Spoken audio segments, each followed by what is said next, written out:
Sol, thank you so much for joining us. How are you, brother? I'm great. Thanks for having me. How are you doing?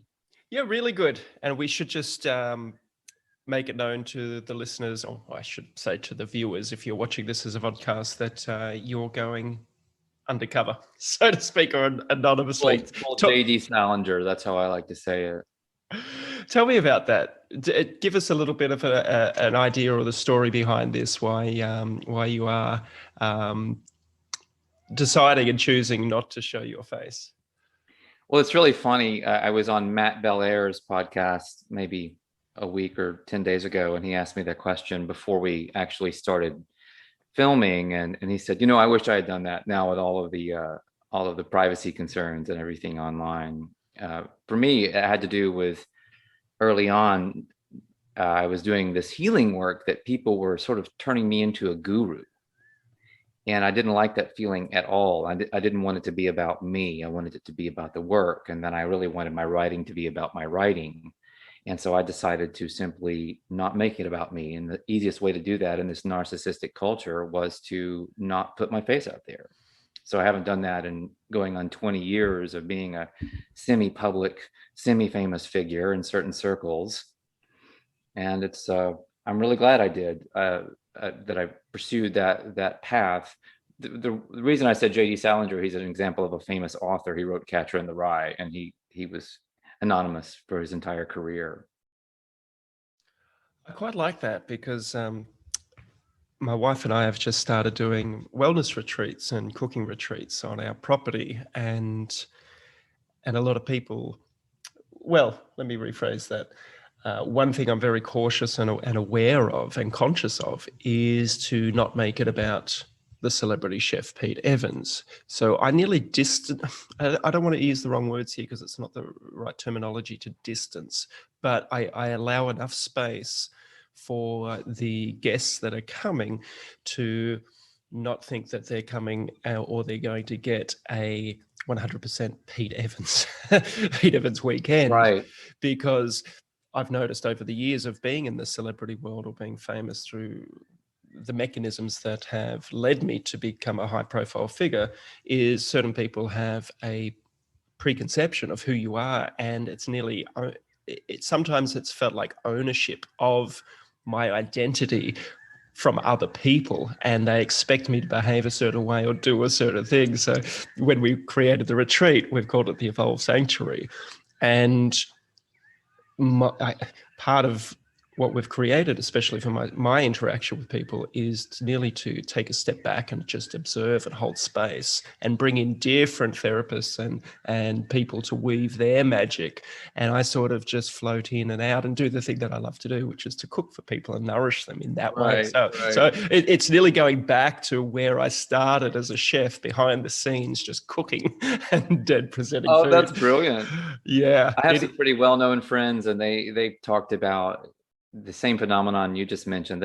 One of them referred to it as the outsourcing of their personality or their persona. They felt like they were suddenly connected to all of these other subsidiaries of themselves, and that they were answerable to in some way. And I thought, I'm really glad that is not the case with me. Yeah, and maybe I should have done what you did, but I guess my soul journey has to be to experience this. And even recently, I've been under what some people would call an attack, or let's just say heightened awareness from pharmaceuticals or the system. And I know you damn conspiracy theorist. Yeah, and I've spoken to many people in the legal system and that live in that system, and I said, why do I seem to be a target? And they said, because you have a high profile. Normally, they wouldn't go after anybody for what you're doing, but because you have such a high profile, you become a target, and the bad comes with the good, or the good comes with the bad, even if you want to view it that way. Right. Over the years, I've become, again, a little bit more detached from that whole thing, going, okay, well, it's just an outward representation of what people believe I am for them. So right. Yeah, and in your case, I can imagine that would be I don't know, you were doing this cooking thing, and then you were being honest about your beliefs and observations and the research that you had done, and then suddenly you're this huge target. I imagine that would have been very, very disconcerting, to say the least. I'm glad you've handled yourself the way you have, because it's been inspirational to see you keep going and evolving and changing what you're doing, as this has happened. I saw an interview with you, oh gosh, within the last year. I think it was with Charlie Ward, perhaps. Mm-hmm.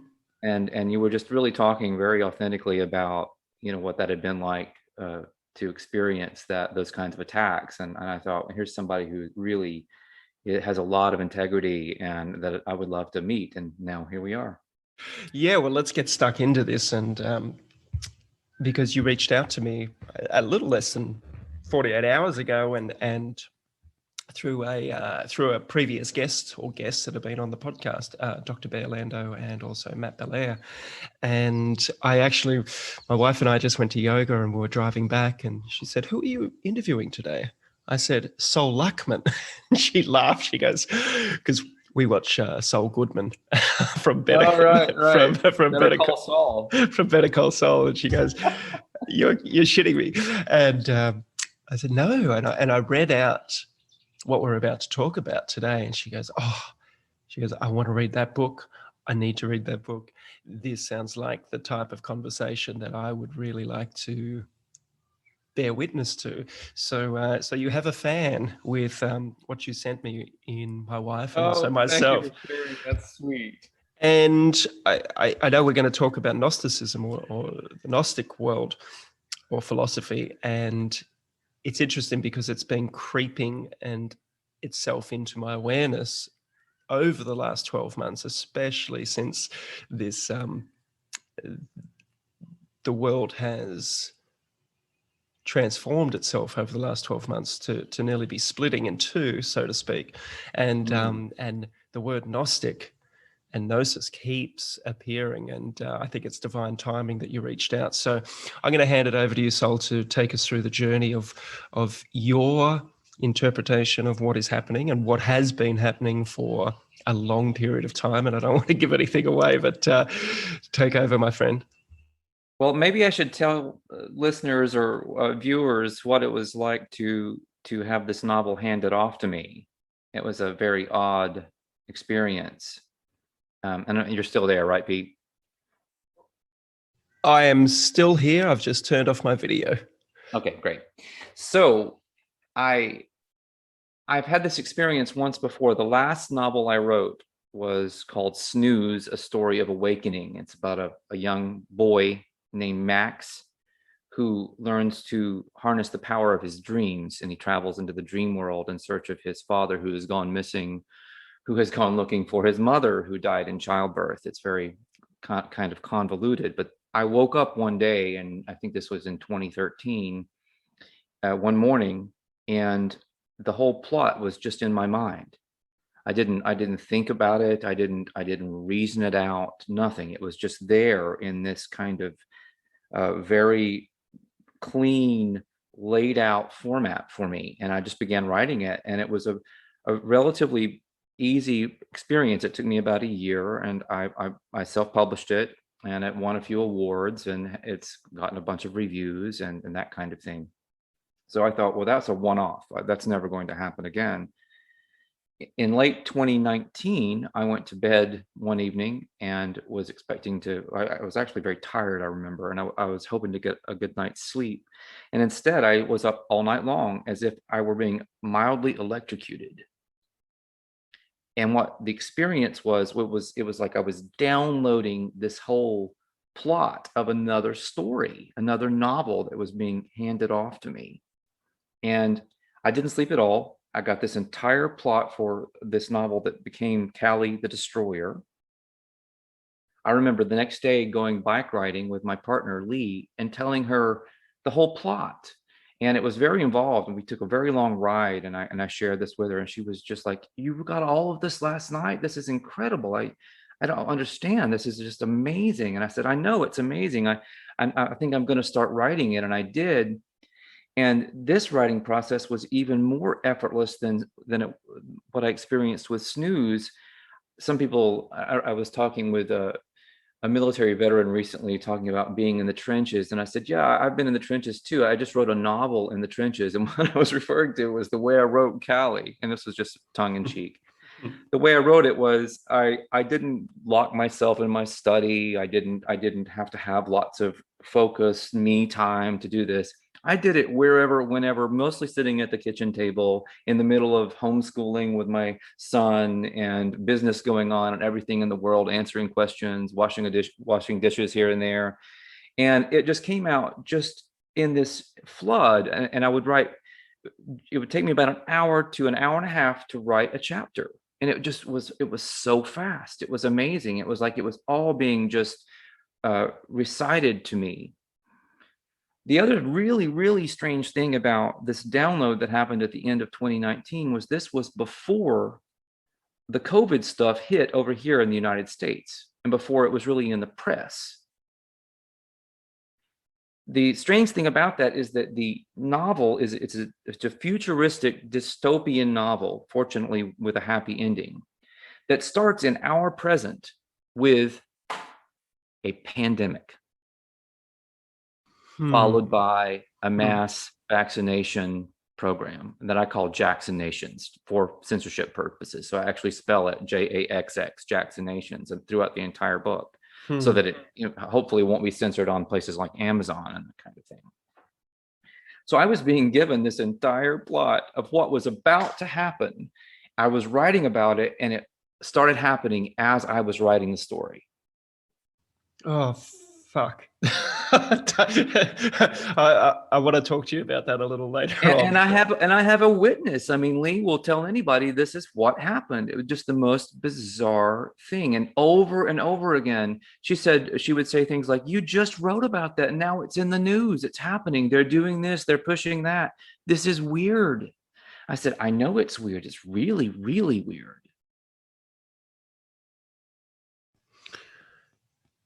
So I was going to pause and see if you have any questions, because that's such a strange phenomenon. I wanted to start there so that people realize that I too find this very odd. If you're finding it odd, you're not the only one. Yeah, what I find maybe not odd, but curious, and I'm very curious about how we can co-manifest or manifest this reality. And when I was reading what you sent me, you have talked about being a psychonaut, and you might want to explain what being a psychonaut is to our listeners and viewers if this is the first time that they've joined us for a conversation. Long-time listeners will understand what a psychonaut is, because we've explained this in previous conversations. And then what that means in relation to manifesting our own reality, or understanding that this is... Actually, I'll leave it there. I'll hand it over to you. Sure. Yeah, I feel it's doing background to Cali, which I think is really, really good because it helps set the stage. It's interesting that the author's description on the back cover says that I'm an iconoclastic psychonaut devoted to exploring the truth about human history and potential. So that's a good description of what I'm about in many ways. I interpret the word, well, iconoclastic is somebody who doesn't accept dogma, who also breaks rules, who cracks people's heads open with the truth, that kind of thing. And a psychonaut is somebody who journeys in consciousness and explores consciousness in various ways. You can be a psychonaut on or off drugs. You can be a psychonaut meditating or not. There's many different ways of being a psychonaut. Many artists are psychonauts. Some people you would think would be real psychonauts aren't, and some people you would think there's no way this person's a psychonaut. They're really a psychonaut. So you can't really judge a book by its cover, in all instances. What happened to me very early on in my adulthood, my mid-20s, I was studying literature. I was working on a PhD, and I was traveling to South America I was about to travel to South America to do dissertation research. I was going down to Brazil, and I took the required vaccinations like a good little sheeple.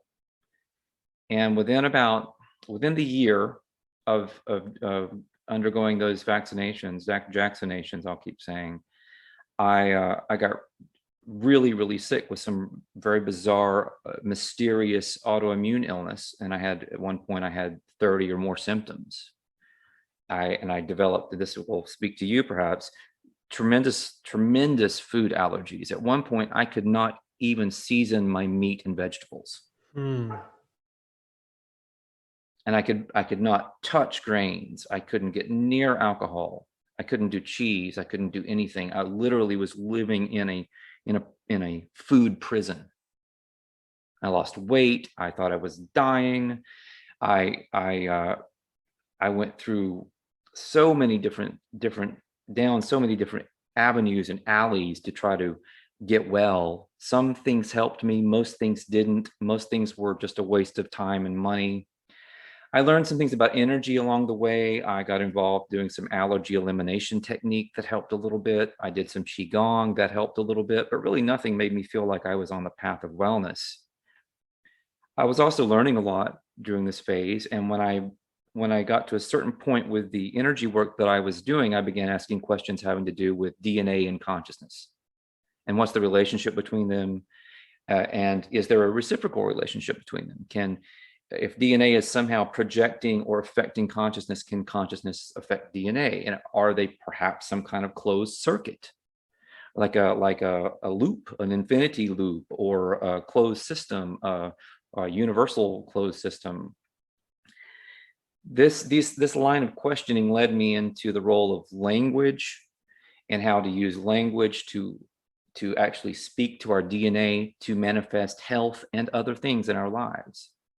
And I traveled back to Brazil with my partner Lee, having said my goodbyes to my family in the United States. I thought maybe I would never see them again. I was very ill. Lee and I had a series of extremely bizarre experiences. I was on a podcast in 2019, the Higher Side Chats with Greg Carlwood, really good interviewer. And he was asking me about my experiences down in Brazil, and he called me a contactee because of some of the really bizarre experiences that I had. And I had not quite thought of myself in that way, because really what I believe that I contacted was my higher self that became a partner in my manifestation process.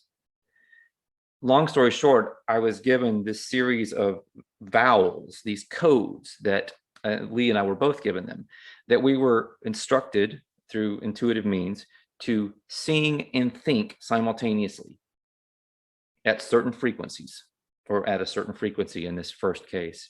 And when we did that, I began to get well. It was extraordinary. Within a few weeks, I was eating food again that I hadn't been able to eat for a very long time. And as time went on, I regained all of my foods, all of my stamina. I'm in my mid 50s now, and I can literally exercise all day long if I want to. I do a lot of Pilates, body surfing. I ride my bike all over the place at dangerous speeds, I might add. I'm probably being really stupid, but I'm just really going, and I was always very athletic before I got sick, and now I'm probably in better shape than I was in my 20s, which is pretty remarkable. So this vowel code came through. It ended up being we called it potentiation. We started sharing it with other people, getting their feedback. I ended up writing 2 books about potentiation and the method that it initiates, which is called the Regenetics method. And it's really about using language to non-locally manifest various things through the DNA portal.